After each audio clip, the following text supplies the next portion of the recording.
music. When people say, as they do, that you are the greatest pianist of this century, do you believe them? I do not believe them, but I get very angry when I hear that, because it is absolute, sheer, horrible nonsense. There isn't such a thing as the greatest pianist of any time, of anyone, nor anything. Nothing in art can be the best. It is only different. You see, I will tell you my theory about it. I don't think that an artist, whatever it is, a painter, sculptor, musician, performer, composer, whatever, somebody who has the title of being an artist, of having to do with arts, must have an unconfoundable personality. There must be the one and nobody else. He is Joe Smith and there's nobody else like that. For me, if I'm saying, oh, he plays, it's a second Liszt or second Paderewski or second... A second is already wrong, If he's a second, he's no good at all. He's an imitator. But what happened to me is something quite strange, which I observed very often, you see.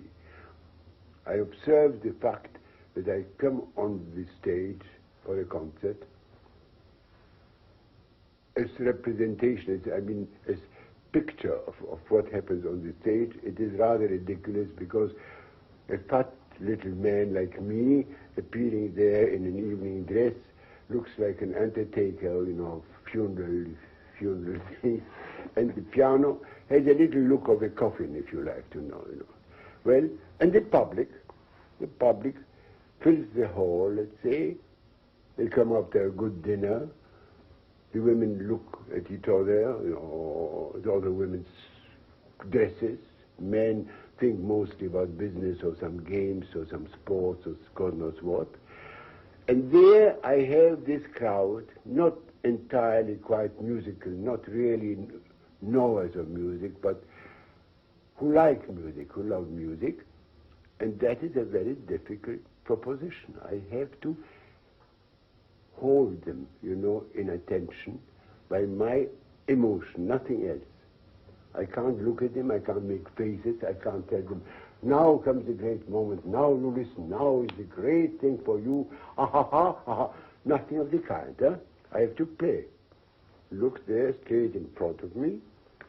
But there is a certain antenna, there is a certain secret thing, there is a thing which goes out, emanates from me, from my emotion, not from me, from my emotion, from the feeling. You like to call it soul if you like to. I don't know what soul means, but it's a word which one uses very much without knowing what it represents really. But this something, which let me call it for the moment soul if you like, projects something which I do feel that it is doing it. It suddenly puts the audience into my hands. There's a moment where I feel them all here. I can do anything. I can hold them with one little note in the air, and they will not breathe because they wait what happens next, what will come in the music. That is a great, great moment. Not always does it happen, but when it does happen, it is a great moment of our life.